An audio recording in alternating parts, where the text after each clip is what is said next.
आज हम लोग इस टॉपिक में एक समान चुंबकीय क्षेत्र में स्थित चुंबकीय द्विध्रुव पर बल आघूर्ण पढ़ेंगे।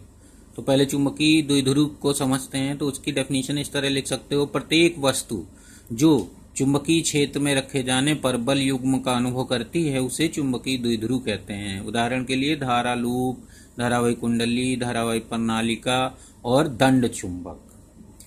तो यहाँ पर मैंने लिख दिया है कि धारा लूप व दंड चुंबक का चुंबकीय क्षेत्र में व्यवहार एक जैसा होता है, और धारा लूप को हम लोग पहले ही चुंबकीय द्विध्रुव कह चुके हैं, तो इसलिए दंड चुंबक को भी हम लोग चुंबकीय द्विध्रुव कहते हैं।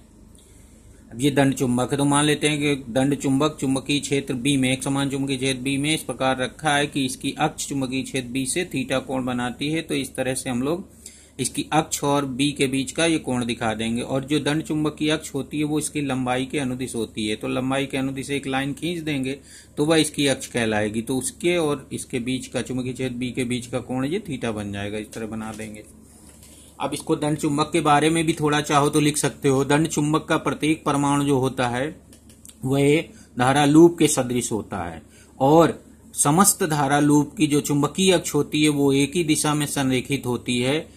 ये है उसकी विशेषता दंड चुंबक की। तो यहाँ पर दंड चुंबक में प्रत्येक परमाणु को धारा लूप बनाएंगे और हर एक धारा लूप में धारा की दिशा सेम डायरेक्शन में दिखाएंगे, ताकि सभी धारा लूपों की जो चुंबकीय क्षेत्र की दिशा हो अर्थात चुंबकीय जो अक्ष हो वो सेम डायरेक्शन में हो। तो इस प्रकार ये सभी परमाणुओं की अक्ष मिलकर ही इस दंड चुंबक की चुंबकीय अक्ष बन जाती है। तो ये चुंबकीय अक्ष बन गई, और ये परमाणु के धारा लूप दिखाए गए काल्पनिक।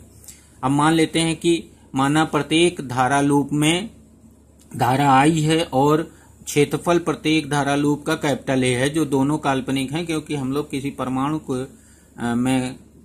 को धारा लूप मान कर ना तो उसमें धारा जान सकते हैं और ना उसका क्षेत्रफल। तो ये दोनों काल्पनिक हैं। तो हम मान लेते हैं कि तब यहाँ पर केवल एक ही धारा लूप पर, एक धारा लूप पर लगने वाला जो बलयुग्म आघूर्ण होगा वो टाउ बराबर लिखा जाता IAB sin थीटा।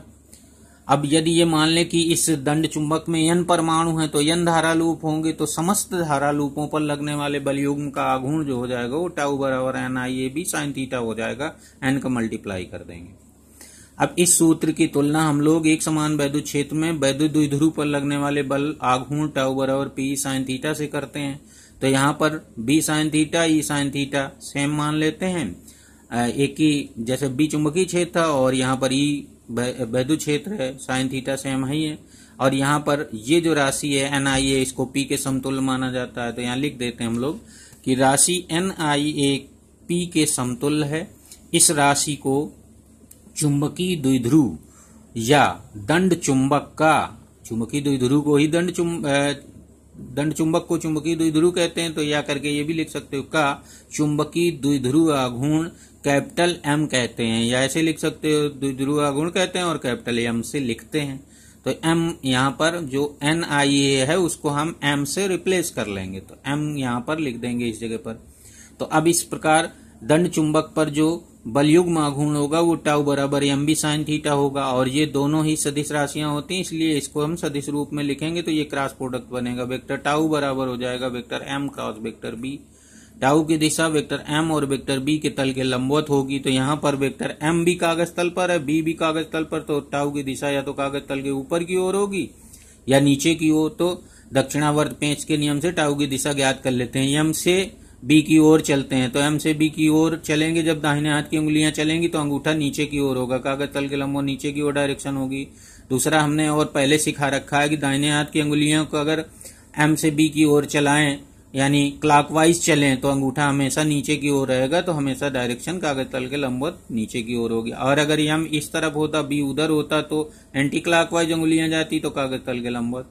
तो हमेशा जब इस तरह के केस में अंगुलियों को हम लोग पहले जो लिखा होता है उससे दूसरे की ओर चलाते हैं। यहाँ हम पहले लिखा है M से B की ओर चलाकर ले जाएंगे, अंगूठे की दिशा देख लेंगे वो टाउ की दिशा होगी।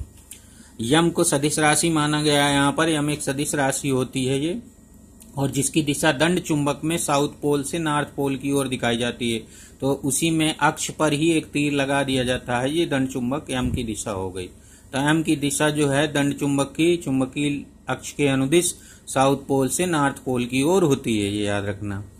अब हम लोग यम की परिभाषा समझेंगे। यहाँ पर यम की परिभाषा समझने के लिए हम लोग फार्मूला टाउ बराबर MB sin थीटा लिख लेंगे, जो कि दंड चुंबक पर थीटा एंगल की स्थिति में रखे जाने पर, चुंबकीय क्षेत्र में रखे जाने पर उस पर लगने वाला बल आघूर्ण है, तो टाउ बराबर एम बी। अब थीटा यहाँ 90 डिग्री का लिया जाए, यानी दंड चुंबक को चुंबकीय क्षेत्र बी में लंबवत रख देंगे। तो लंबवत जब रख देंगे तो साइन थीटा की जगह साइन 91 हो जाएगा, जो अधिकतम मान होता है साइन थीटा का, तो टाउ मैक्स हो जाएगा। तो टाउ का अधिकतम मान हो जाएगा एम इंटू बी के बराबर। तो यहां से एम का फॉर्मूला बन जाएगा, हम निकाल लेंगे, एम बराबर हो जाएगा टाउ मैक्स बटे बी। अब बी को हम लोग 1 न्यूटन पर एम्पियर मीटर मान लेंगे इस बी को। तो जब 1 न्यूटन पर एम्पियर मीटर मान लेंगे तो एम बराबर टाउ मैक्स आ जाएगा। अब यहीं से डेफिनेशन बन जाती है।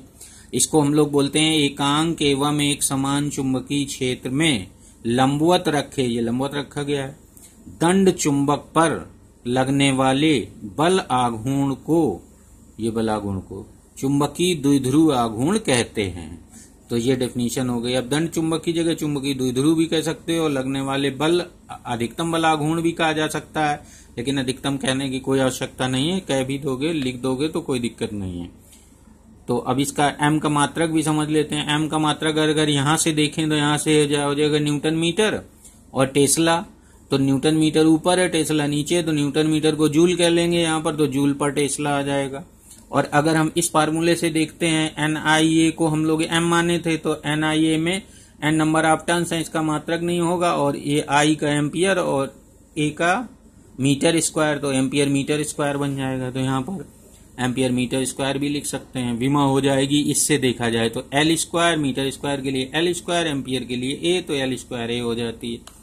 तो M की विमा L स्क्वायर A होती है, और मात्रक एम्पियर मीटर स्क्वायर या जूल पर टेस्ला होता है।